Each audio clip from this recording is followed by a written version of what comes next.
Welcome to the Phenomenal Podcast, an authentic forum where real conversations happen. I'm your host, Phen, and each episode features an unscripted chat with everyday people. Get ready for a genuine, raw discussion. Enjoy the conversation.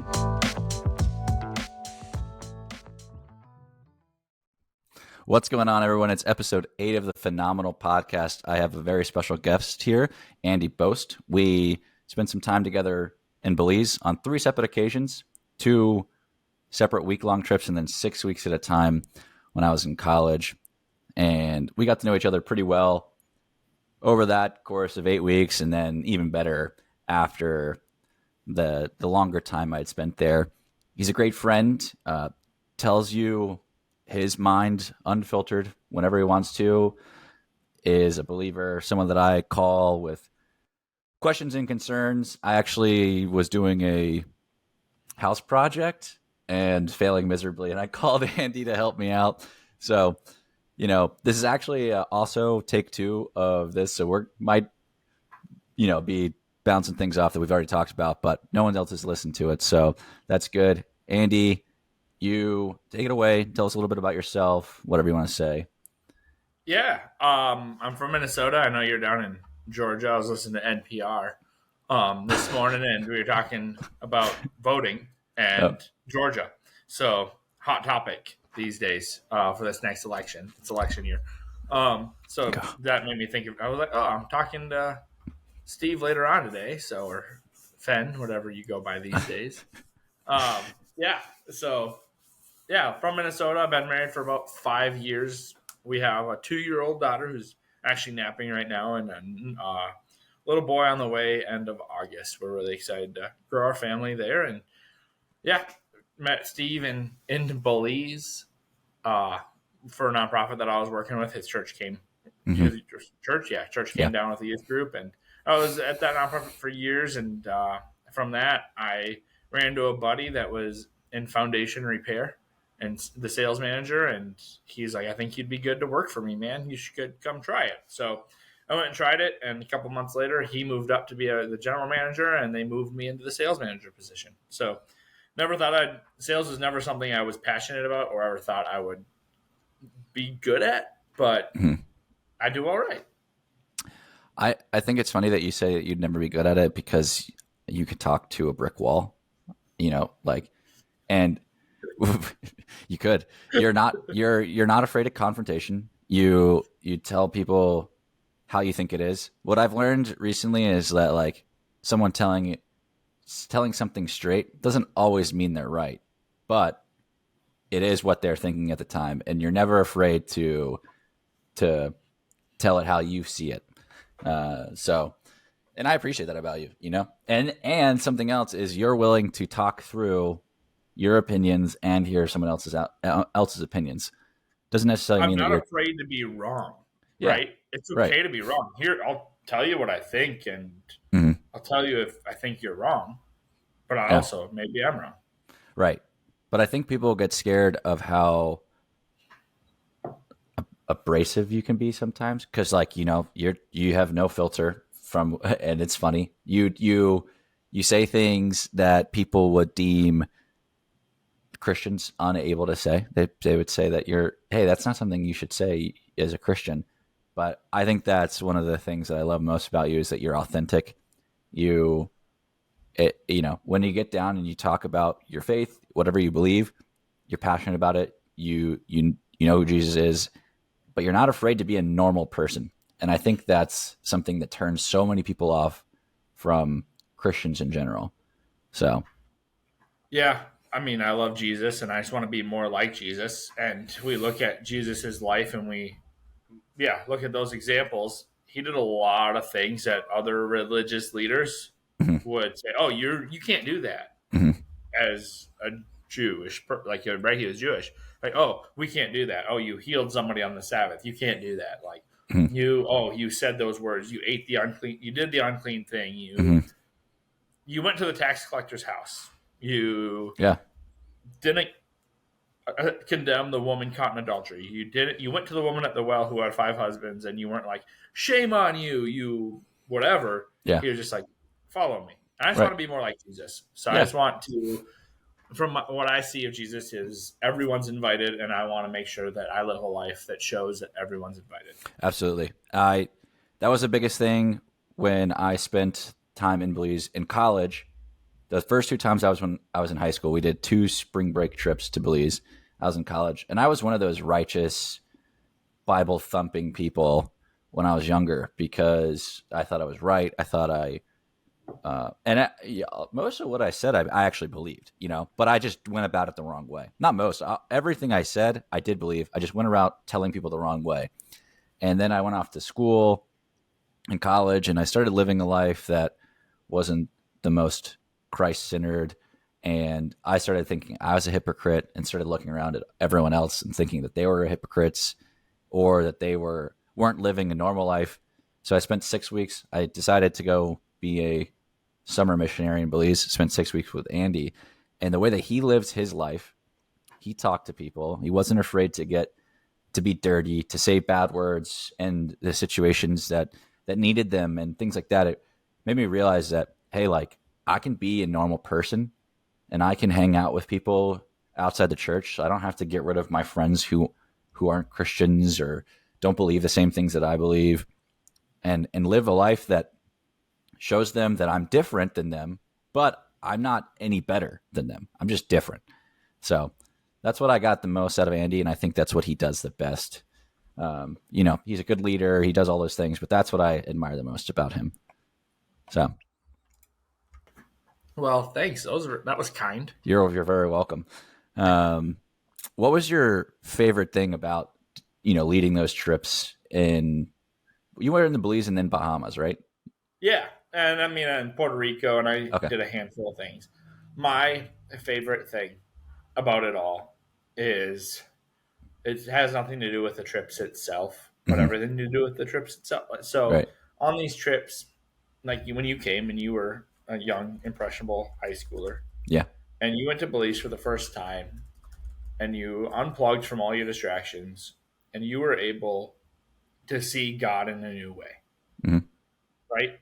Yeah. Like you had an experience, and I saw a bunch of youth and a bunch of adults and just people seeing God in a new way, and I came to the realization is that same God is our everyday God. You just have to look for it. When Yeah. you stop to look and see God at work, you're like, oh my gosh, God is working. He did these things. Mm-hmm. Well, he does it every day. You just gotta look.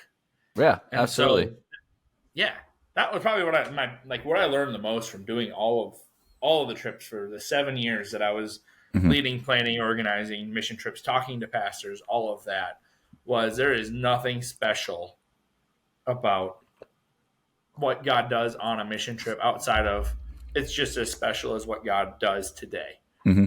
and when you're at home Yeah. and when you're on a mission trip. It's Right. both and, right? Right. It's Absolutely. not saying it's not special, but it's just as special and Yeah. happens just as much. Yeah. And I think because you're out of your comfort zone, you are unplugged. You don't have your cell phone attached to you.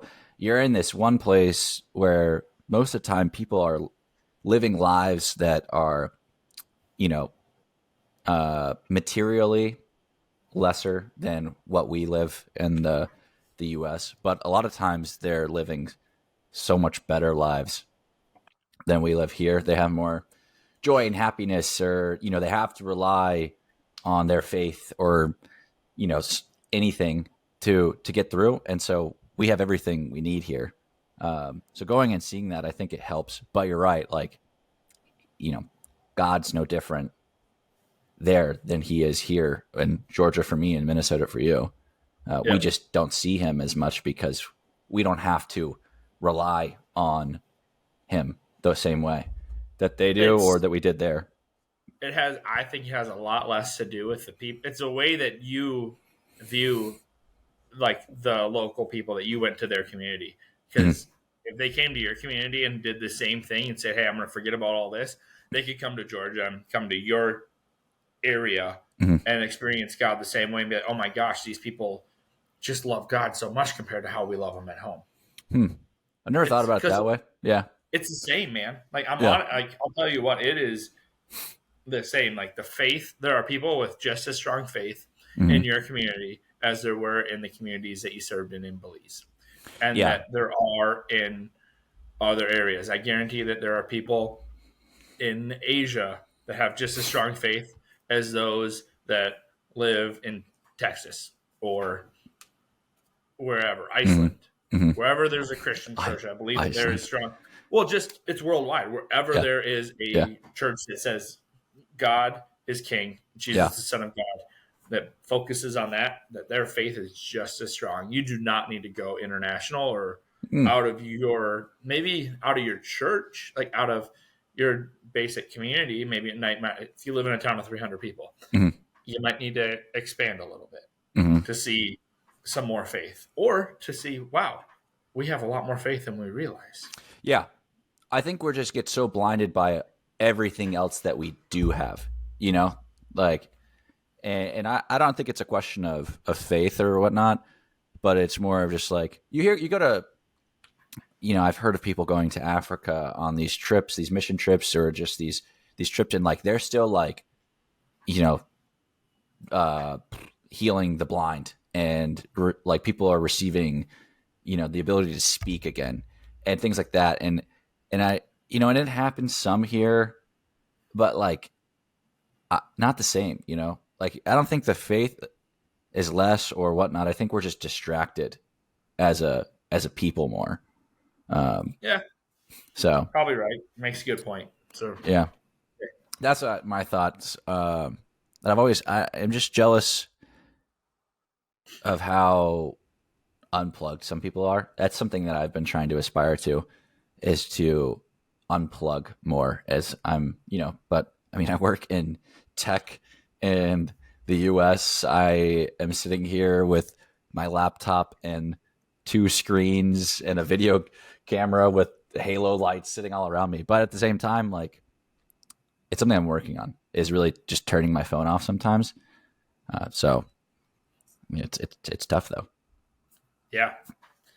So let me ask you this then too. Mm-hmm. Out of everything, what is like one of the main thing you've learned in the last 6 months? Oh, that's a great question. Um, I've learned a lot about the rabbit hole that Josie and I have gone down is more like health related, and how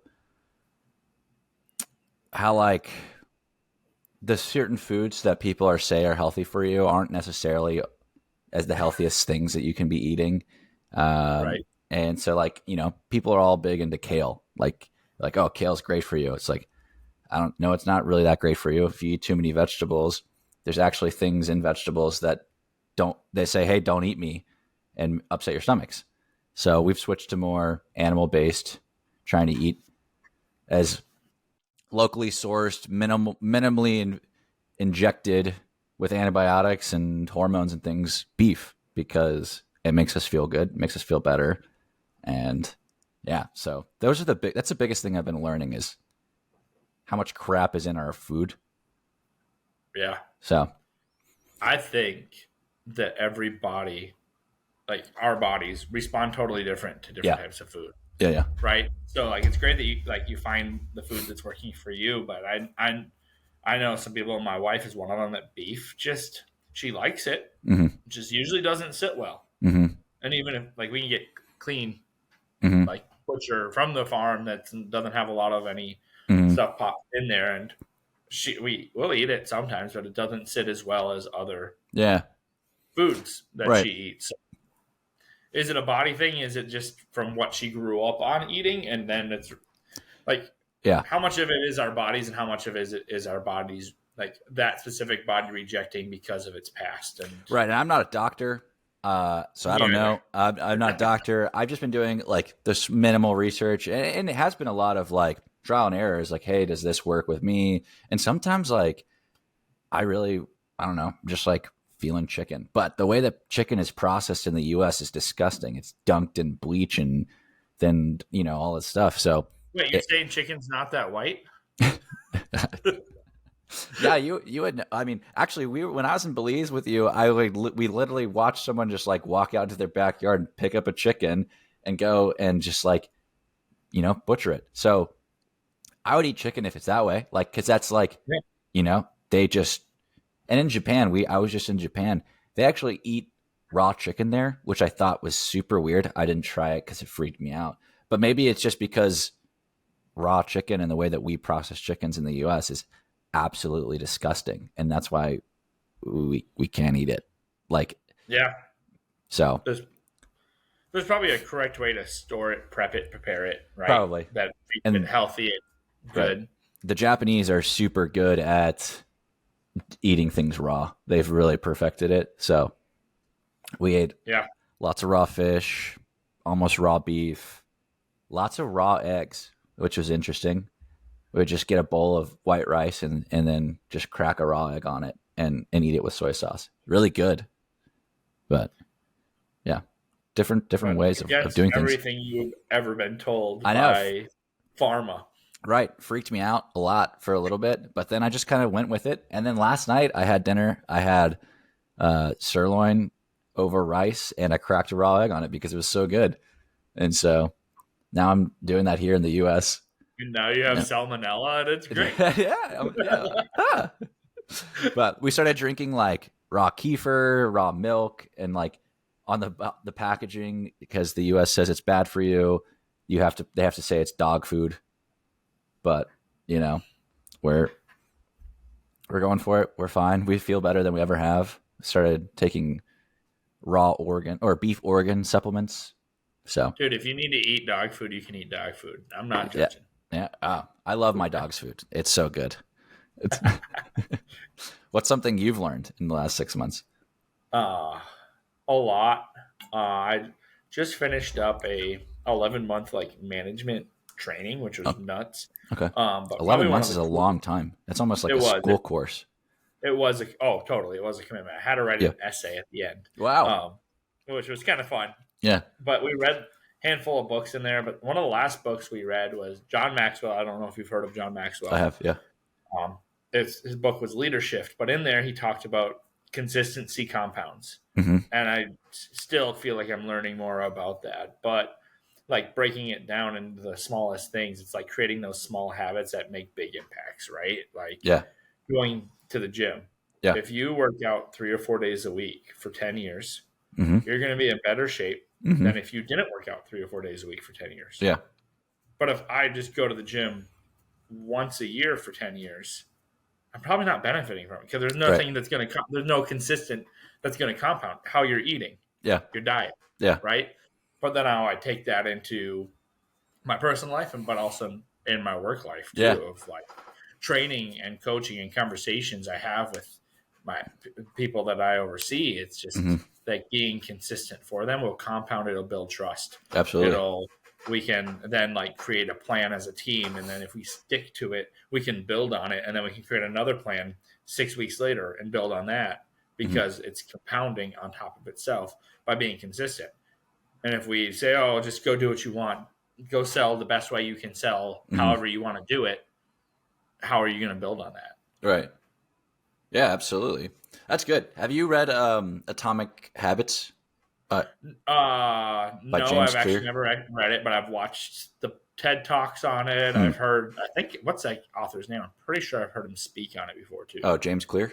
I think that's Yeah, his, James, yeah. yep. I've heard Yeah. James Clear speak, and then at a conference somewhere. I don't Yeah. remember which one. Like, great Yeah. speak. It sounds like similar thoughts, like concepts. Is just like taking a habit and breaking it down into the smallest increment that you can, doing that well, and then building it up into the bigger overall goal that you're working towards. Yep. But being consistent, like that's what everyone says, is to be consistent.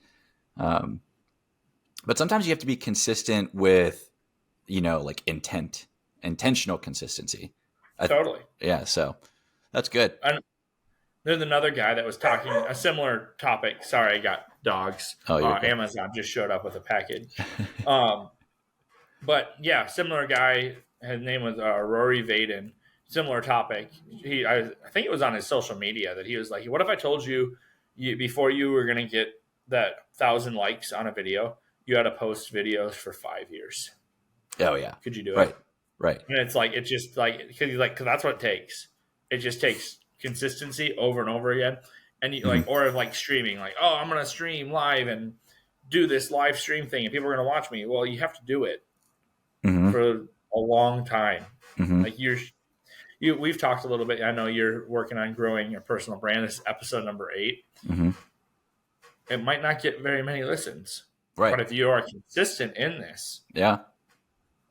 you're probably going to get a lot of listens in the future. Yeah, that's what I'm working for. And that's something I also have been learning a lot is I've been posting on Instagram, and I had one video that did really well. I got like 1,200 followers just from one video, which is crazy. But, I haven't been able to do content like that since that video, and everything else I'm posting, even though I'm being consistent, it's just kind of getting the same amount of views and things like that. So I need to be consistent, but also, and I talked in my last episode, episode 7, I talked with a content creator about this. His success was that he noticed what was working and what wasn't.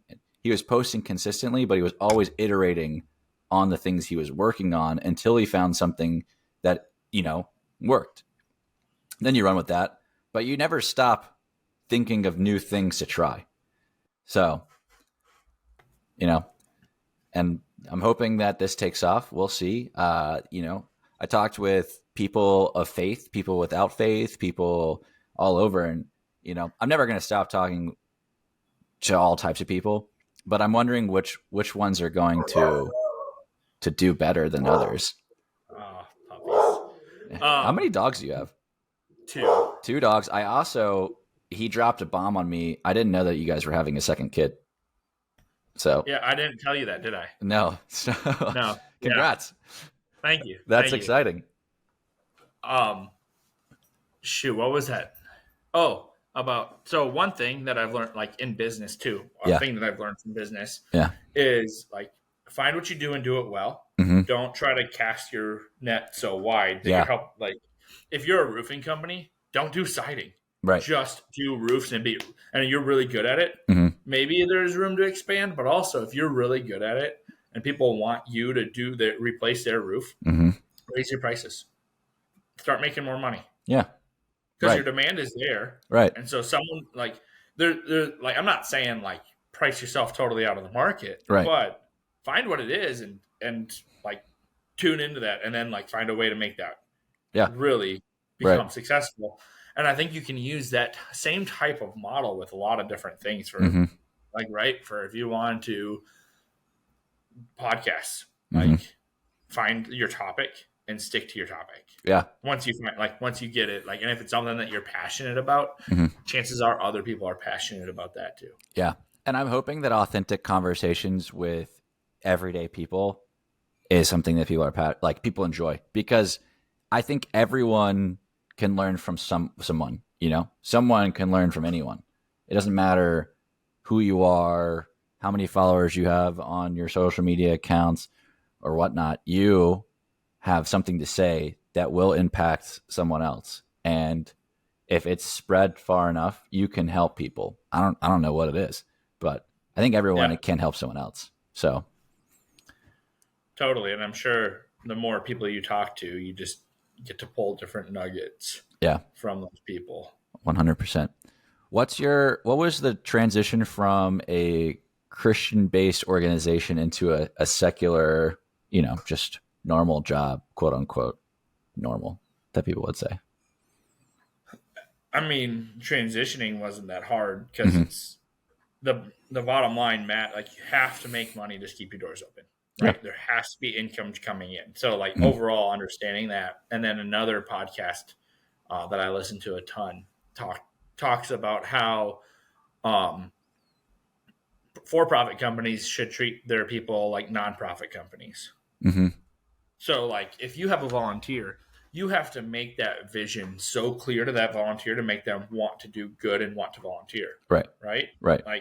You got to be. So if you're a for-profit in a secular company and you want to do something that's going to that, because they're the purpose for your company, right? Everybody's got a purpose, right? Chick-fil-A, what's their purpose other than making more money? I don't know, to give people good food. Right. And good customer service, right? Chick-fil-A is known for their customer service. Yeah, right. So if you treat those kids or adults, whoever's working behind the counter, Mm-hmm. as that nonprofit to like, hey, we're going to really take care of our customers today. We're going to give them the best customer service we can. And they get behind that, Mm-hmm. you're going to get a better employee. Oh, yeah. And if you're at Habitat for Humanity and you get someone behind building a house for someone in need, you're going to get a really hard worker Right. to build that house for someone in need. Right. Or a church, right? Behind like, hey, what is our church's mission? It's to advance the gospel. And how do we do that? By loving people. Mm-hmm. You're going to get a really strong volunteer that's really ready to love people Mm-hmm. when they understand that. Mm-hmm.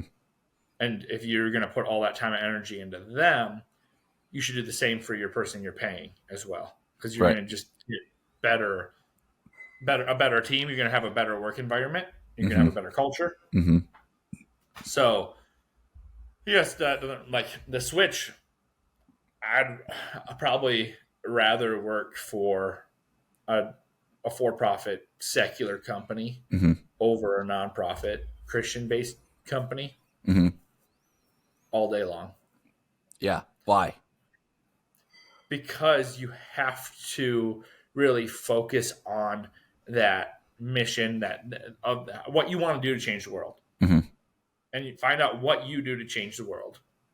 And like mine is the company that I'm at now is we want to help fix people's homes. Mm-hmm. That's really what we want to do. Mm-hmm. It's scary to have water in your basement. Oh, yeah. And if you live in the South and maybe if you have a crawl space, does your house have a crawl space? No, but I know people that do have crawl space. Yeah. It gets gross. Do they want to go in there? No. Right. So to help people with those unknown, scary things and like all of that is our goal. Mm-hmm. Sure, we'll make money in the process, but I don't care about that. I care about helping people. Mm-hmm. So that's just who I am. And so when you do the other way around, it's like the helping people is like guaranteed, so you don't talk about it, so it's not there. Mm-hmm. It's like that focus isn't there. Working for them for the nonprofit, like Mm-hmm. oh, if somebody's here, well, they're passionate about what we do, so you don't really talk about it. Mm-hmm. You don't really like, hey, what drives our passion? Mm-hmm. It's kind of like, oh, well, obviously they're passionate because they're not getting paid a lot. They're here, Mm-hmm. all those other things. But I just feel like the quality of the work you can get is a slippery slope. Doesn't mean that there aren't people that are still working really hard in those worlds. Yeah. Like I'm not saying that those employees aren't working. Like some of them are probably working harder Right. than others, and some of them could know that they could go and work somewhere else. But when you're not talking about it all the time, it's not the forefront of your mind, and it's not.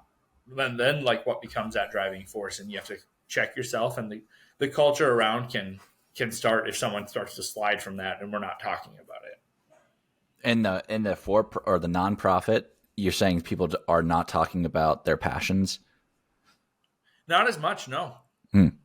How often? So, church that you go to as a nonprofit, how often does your church from the front of the room talk about what the church exists to do?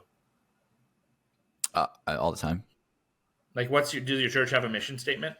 Yeah, but like they're always talking about the things that we're doing across the world, how we're trying to advance the gospel. What's the mission statement? I don't know because I don't pay That's attention. the problem. Yeah.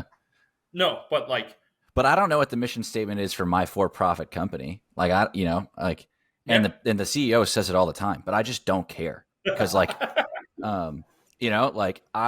like the work that I do, and we're helping people make sure that they get their packages better, quicker, faster, Mm-hmm. and I like the company that I work for, but at the end of the day, like I'm getting a paycheck, so I think that working for a for-profit company, people, unless you're like really passionate about what you do, like, I'm there to make a better product because it's fun. I enjoy what I do, but there's plenty of companies that do similar things to what ours does. Right. Well, and with everything too is all jobs. We want to work because it's good, but if we all won the lottery, would we do the same job we're doing now? No. Right. I probably wouldn't either. Right. I don't know what I would do, but I would need to do something. Yeah. I don't want to stop working. If I won the lottery, I'd have to work, and I'd probably try to build Yeah. this, more. Um, Now you'd just be golfing. You'd have just all golf content all the time. that would be a part of it, like because that's something that I want to do as well is get better at golf and make golf content, but that's hard to do, especially with little money.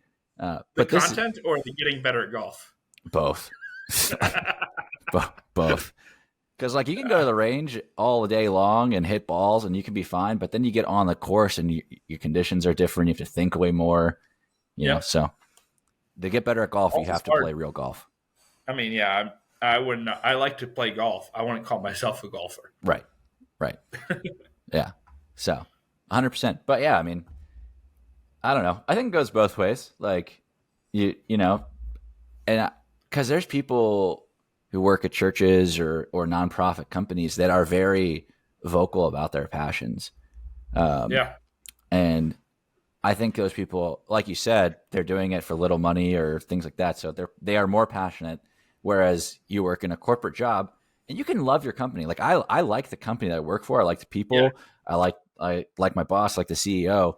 But at the same time, like it is my job, and that's what it is. So, um, Right. But in reality, though, too, is you could get paid somewhere else, I could, right? I could. So you choose to stay there, and it's those driving forces. So if your company is looking to grow their team, they need to Mm-hmm. make sure they have people that are wanting to, like people that have bought it in and understand what they're doing well and Mm-hmm. what they do, that you want to stay. Right. Right? You get paid well enough. You're happy. You get paid a fair wage for what you do. Yeah. Well enough. Right. Fair enough. Right. Fair enough. So Yeah, I could always. Everyone could say they get more, right. but So you stay, which you could go do the same thing somewhere else and make less or more for a different culture and different people. Mhm. I mean, I'm sure you've had coworkers that have left because they got fed up with the way they were treated, X, Y, Z, yeah, and yeah, I think people quit. I mean, one thing too that I've learned in management is people don't quit jobs; they quit managers. yeah, Chances are yeah. they quit and they're going to go do the same job somewhere else. Right. Absolutely. Have you seen a good rate of? No, that's a wrong. Have you seen a lot of turnover, like for people under you? Yeah, yeah, I've seen a good chunk of turnover under me too, and it makes every single time Mm-hmm. someone quits, whether it's me or not. Mm-hmm. Even if they tell me it's not you, it's above me, Yeah. Yeah. Sure. or like sometimes it's just another life opportunity Yeah. showed up. Right. Like you know what, like hey, like my we're lifelong farmers, and we're moving, like right, like hey, Mm-hmm. my wife got another job, and she's kind of the primary Yeah. insurance provider. Her job's at the primary insurance provider Right. for that, right? Like Right. I'm in sales. It doesn't take usually a college degree to get that, but Mm-hmm. I've had guys that he was married to, I think she was a doctor, and she got a job somewhere else, so he had to leave. Mm-hmm. But even in that, I'm like, what did I do to make him want to leave? Mm-hmm. Like, could I have done something to make them and their family want to stay? But also, I wish the best for them. Yeah. What was his time with the company under me perfect and everything was amazing all the time? Mm-hmm. Absolutely not. Mm-hmm. Do I know all the things he got upset about? Absolutely not. Right. Right. Yeah. Yeah. And I get that. And I wasn't saying it's you or whatnot, but like you are a a person who can rub people the wrong way. So, but I feel like as a manager, you probably do a better job of trying to not rub your employees the wrong way. Well, I've learned a lot too over the years. So Yeah. I mean, you can be bold and honest. I'll rephrase this. This is now I'm going to go on another rabbit trail. Yeah, go for it. People want to be held accountable. Oh, I agree. Yeah. So because I'm not, and as you know me, I'm not afraid of conflict. As a manager, if you're doing well, I'm going to say, hey, man, you're doing great. Mm-hmm. If you're not doing well, I'm going to say, hey, what do we need to do well?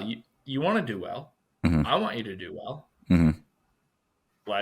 You know what I mean? Like, Mm-hmm. you want to be held accountable. So being upfront and honest as a boss, like, wouldn't you rather have your boss be upfront and honest with you than not? Yeah. Yeah. Yeah. Right. So I look at things in that light of like, I, you don't really want them to sugarcoat it. And I've had situations where I've had to like, whew, that came off way harsher than I wanted it to, and I'm sorry. Like, Hmm. own your crap, man. Hmm. Right? Like, so I've done that. Yeah. Just oops, that is not what I wanted to communicate, Hmm. and then go from there. You go from there. I think sales is probably a job that has a lot of turnover. So, It can, yeah, but if you're having success, why would you leave? that's true. Because more money, I probably assume, is probably the biggest reason to leave something. Well, most of my team is 100% commission. You want more money, go get it. Right. That's true, and that's a scary place to be, though. Was it scarier doing that, where you were 100% commission at one point? Yeah, I was. Yeah. No, it wasn't really that scary because the tools were there. It just wasn't as fulfilling. Okay. Oh, yeah. Actually, Yeah, yeah, being the salesperson versus being a sales being leader. the manager, like I get to celebrate other people winning. Hmm. Otherwise, it was like when I won, I celebrated myself winning, which was fun, Hmm. but it just didn't. It wasn't as fulfilling as Yeah. just getting to celebrate the crap out of other people's wins. Right. Oh, 100%. That makes sense. And from someone like you, like who led trips to, make sure that other people were taken care of and that people on the trips were also taken care of, and learning new things and experiencing God and themselves in new ways. Like that's something that you aspire to probably as a caretaker. Yeah. But, so being in a leadership role is a good thing. What led you like to be able to go from in 8 months that just being a sales rep to a sales manager? I mean, in all honesty, I think that my friend Mm-hmm. that was a sales manager knew the GM role was happening in the future, and Mm-hmm. I think that he saw me he was a coworker from the nonprofit, and I think he saw me as a leader there, and from there was like, this is the guy I think would be best to replace me. Okay. Oh, that's great. He asked me 3 times. I said no because their earning potential went down. Oh, right. To be the manager. Yeah. Yeah, Isn't I that said no like yeah, a that's bunch. all it always is. It's like, hey, take more responsibility, but overall you could end up earning less. So Yeah, yeah, but it is what it is. I'd do it again. Right. My goal is that everybody on my team makes more money than me. That's a good goal to have. And I think that Money doesn't drive me, right. like. And your team probably supports that too. Like, and I'm sure you're honest about that. It's like, hey, I want you to make more money than I do. Like, Totally. let's make some sales. So, yep. Let's go help some people. Yeah. Let's go help people fix their homes. Right. That's good. And when you were in your nonprofit, you had to raise your salary. So that was completely different. Yeah. I wasn't good at that. There was a base there. And yeah, I raised a little bit. I was never really that good at that because I don't know. Again, money didn't drive me. It was a mission. Hey, I want to go help these churches. Mm-hmm. That was my driving force. That's way better. And that's why you were there. And like we I guess we go back to that for profit versus not for profit. Like people who are working in those not for profit, nonprofit, that's actually different than nonprofit, not for profit. Totally. But nonprofit organizations, people who are there because they want to be, and they most likely feel called to that, area. It doesn't have to be faith-based organizations either. Anyone working in something like public defenders, attorneys who work for the government instead of private practices, like they feel called to do that and to be a servant to the people, and they make way less than a private attorney do. So right, totally, yeah. But I think that's where it gets scary.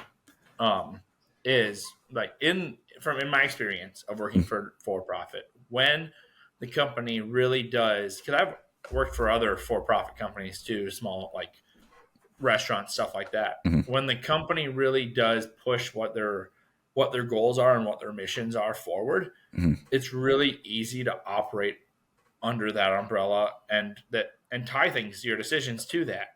Mm-hmm. When I was in the nonprofit, people could do whatever they wanted, and you'd be like, well, they meant good things. Well, it doesn't tie into what we do. Like, it doesn't tie into our mission. Like, that does not fit. Yeah.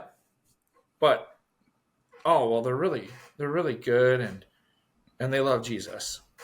It's like, great. Mm-hmm. What they did was wrong. All right.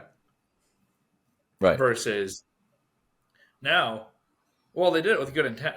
In good intent or not, here's our vision. Here's what it is, and like, one of them is like positivity. That's part of our, like, one of our values that we have as a company. Mm-hmm. So when someone's not acting in positivity, it's really easy to say, dude, you're not living that out. Like, you're not fitting the culture of what we said we want here. Right. And you coming on and working here is something you agreed that you said you wanted to be a part of too. Right. And it's so easy to have that conversation. But in the Christian world, Mm-hmm. you can be a negative Nelly all day long, Right. and no one has anything to say. Hey, well, man, they mean, like, they love Jesus. Great, they do. Oh yeah. But they're being a real jerk right now, and someone needs to tell them. Right. Right. Yeah. I think that's like, and that's so interesting. Like, I've never worked in a church. At one point, I was thinking I was going to, and things like that. But I've seen a lot of behind the scenes that go on at church, and it's really messy. But I never, like, you would think that people like that would be able to say, like, hey, accountability is a huge thing that we all believe. Like I'm going to hold you accountable. But it sounds like they like to make excuses for people because they're like, oh, they're trying and they love Jesus, or I don't know what else, but like let's give them another shot. And they're just never held accountable. Right. Until it doesn't fit the mold that they're trying to portray as a church or organization. Yep. And then it's like, oh, you're a terrible person. So, right. Yeah. And even, let's move fast forward to, like, hey, if the company I'm at now decides, hey, mm-hmm. Andy's just not a fit anymore, we're going to move on from Andy. Mm-hmm. It's not an identity shot. Yeah. Right. I believe it. Like, it doesn't mean that I'm still, like, I really like positivity, and I think that's a great thing to have in the workplace, mm-hmm. wherever you go to work, nonprofit mm-hmm. or for profit. So wherever I go, whatever happened next after that, I would still think positivity was a great place. Yeah. Right. And if I did something wrong that didn't fit our goal, and then, Andy, your actions didn't fit this, we have to let you go. Mm-hmm. And here's why. Whether I agree or not, they're making a good point that it probably didn't fit totally. Mm-hmm. So it's an easy conversation to have. Versus, well, I mean, they meant well. They're really good. They love Jesus. Yeah. Sure. There's a lot of people that love Jesus that shouldn't work in the church. Yeah. Absolutely. You know what I right. mean? Like, great. I'm glad they love Jesus. I want everyone to, right? Yeah. There's a lot of people that love Jesus, or like, oh, well, they're really nice. Being really nice is great. I'm glad you're really nice. Mm-hmm. You can be really nice and suck at your job, and that's okay. Yeah. 100%. There's going to be a good job for you. And actually, let me ask you this, Steve. Have you ever been fired from a job? No. Do you know has anybody close to you been fired, let go from a job? Yeah, like, I mean, like organization restructures, and they, like, remove positions and things like that. So, but I've never known someone who's so bad at their job that they were actually just like, hey, like, you got to go. So, but has it ever worked out even for the people that you know that have had to move on from other jobs? That it worked out honestly for the better, and they found something that was better? Yeah, probably. I mean, especially in organization restructures, if you, like, the people I know, they all got, like, packages to leave and stuff like that. So it was good for them. And then they eventually found their way to another company. So, yeah. But I know people have been affected by layoffs recently, and they're still looking for jobs, and that stinks. It's been months. Totally. But hopefully, you're right. They end up somewhere else that they succeed at and they do well. So, And will be valued, right? Like right. if you have anybody that's ever been like feels undervalued at an employer, like I don't know, I feel like you're almost doing someone a disservice by keeping them at your place of work when it's clearly just not a good fit. Mm-hmm. Yeah. Like who wins from that? Right. Someone's getting a And I'm paycheck, sure and that's you've had probably. coworkers Mm-hmm. too. Like, well, you've had coworkers, right? Mm-hmm. You've had coworkers get let go. Oh yeah, the previous company. Yeah. Were It you was, ever like, man, that was a really bad decision? maybe in the moment, and then things start to come to light, and you're like, oh, like like I know that there was a reorg, but like at the same time, like maybe there was a reason why this person was selected. So Right. That person doesn't really fit as well. That piece of the puzzle, yeah, maybe it's not needed, or that piece of the puzzle, that piece would never have actually, that piece never really belonged to this puzzle. right, And to be that piece, like I've been that piece. It's okay. right. It's okay to try and Mm-hmm. to not land like fit that puzzle too, right? It's okay to go find your own puzzle, and maybe there's a bunch of other puzzles you'll fit to, but Yeah, it's okay to be in a group and be like, I do not fit in this puzzle, and yeah, absolutely, that's okay. right.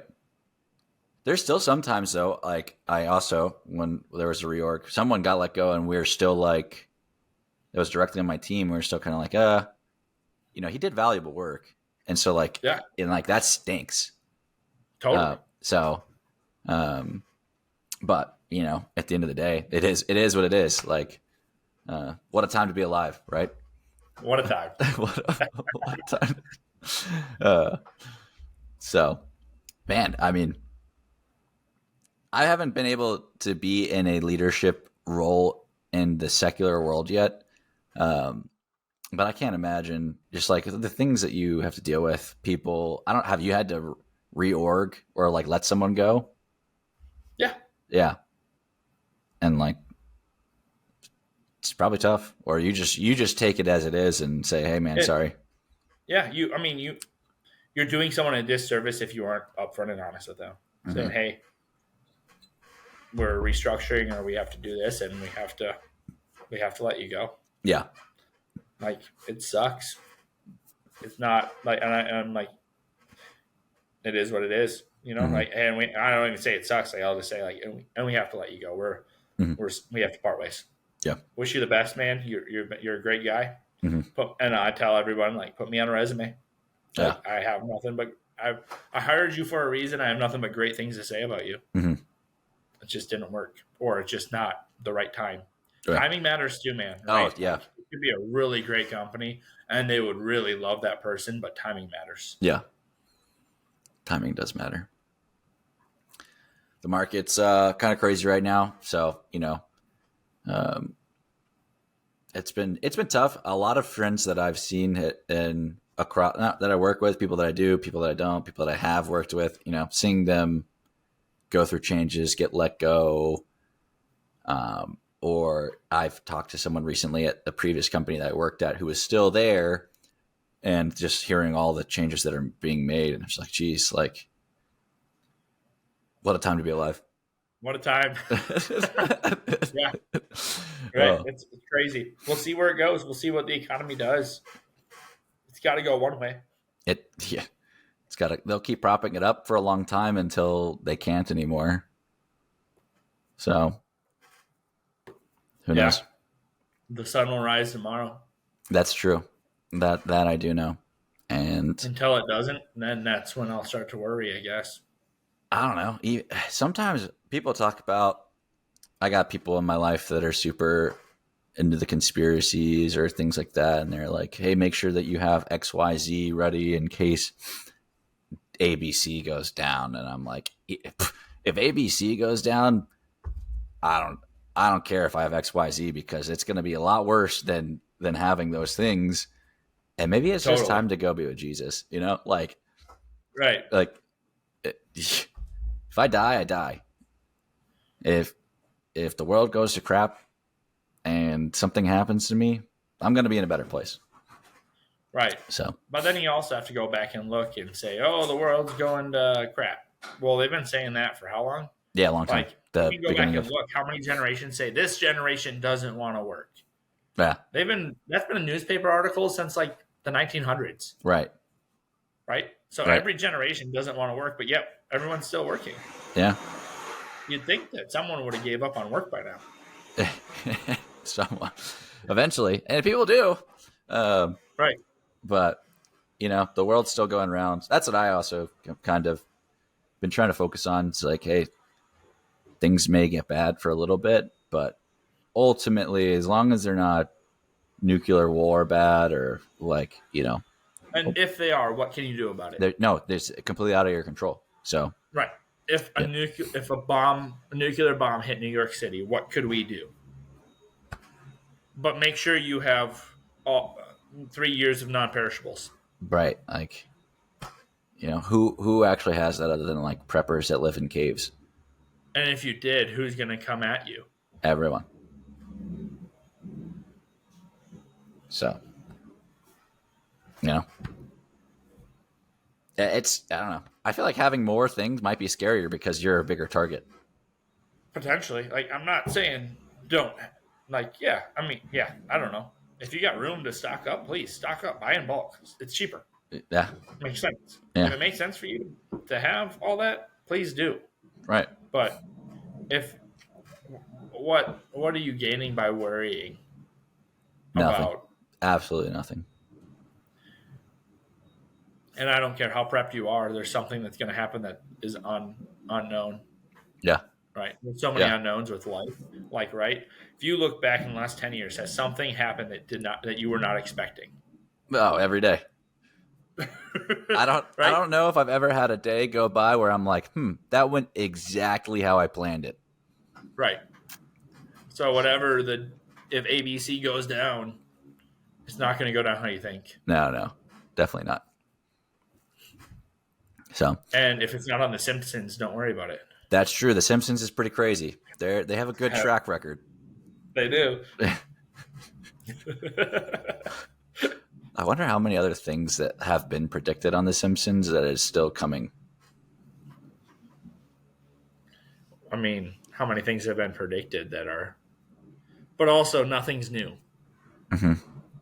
You know what I mean? Like these new thoughts, like Atomic Habits, isn't a brand new idea. No, it's not. The author isn't the originator of those thoughts. Great book. Yeah, absolutely. Great author. He portrayed those thoughts very well. Yeah, but nothing brand new there. Mm-hmm. John Maxwell, when he wrote Consistency Compounds, it's not his thought. It's not like, ooh, that's original. Just he's the guy that originally, the base of that thought is right here. Right.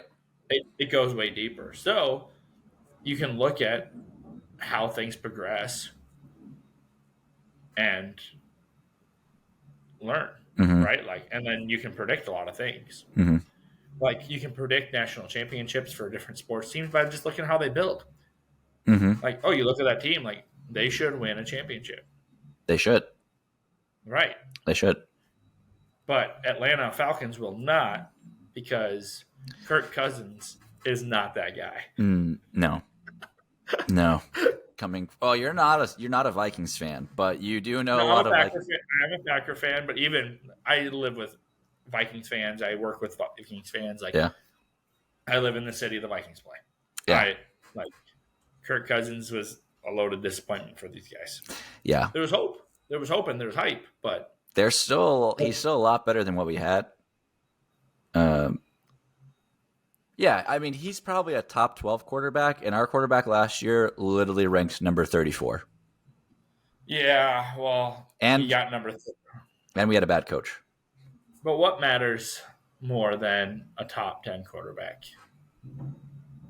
Probably having a coach that utilizes them correctly. Wins matter, right? Sure. Like, wins are the most important thing. Sure. Winning games. Winning games.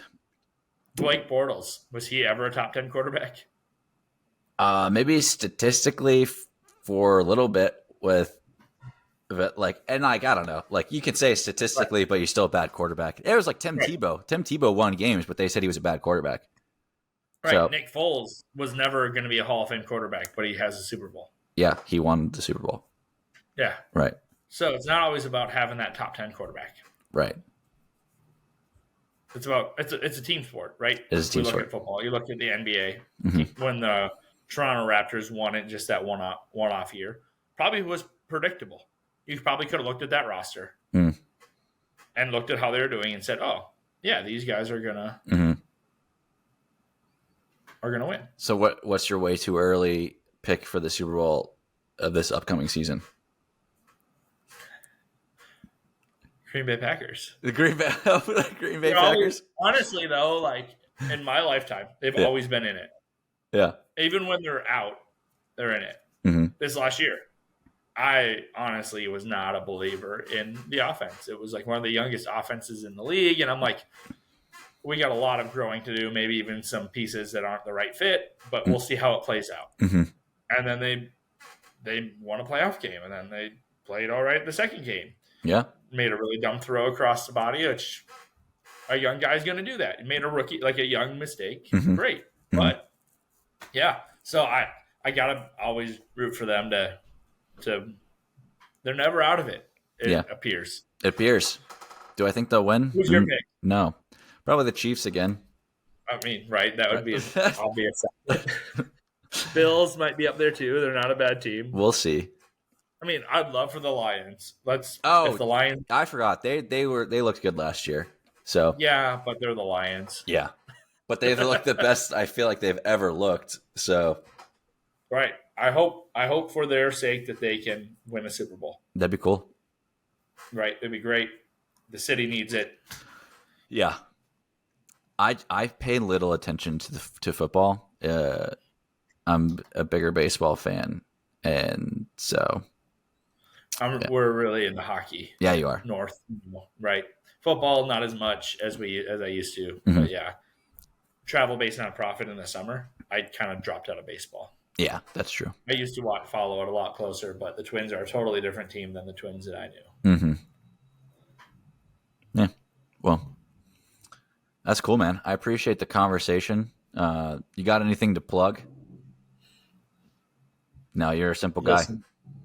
No, nothing great. Listen to the Phenomenal podcast. Thanks. Keep listening, guys. Yeah. If you haven't subscribed or followed wherever you are, that is something you should do. And you should send this to a friend. If this related to you or you think it will relate to somebody, definitely send it to a friend. Yep. So share it with two people if you got something cool out of this. I love talk. That. Share it with two people. Great.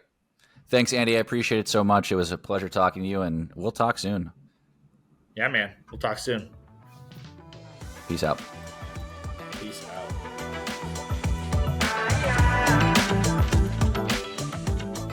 Thanks so much for listening to this episode. Your support means the world to me. If you enjoyed this podcast, make sure to follow on whatever platform you're listening on and send it to a friend. If you're on Spotify or Apple Podcasts, leaving a review really helps boost my exposure. If you're on YouTube, make sure that you're subscribed and liking every video. It really helps the algorithm. Links to all my and my guest socials, along with music credits, are in the show notes. I love y'all. Love, Phen.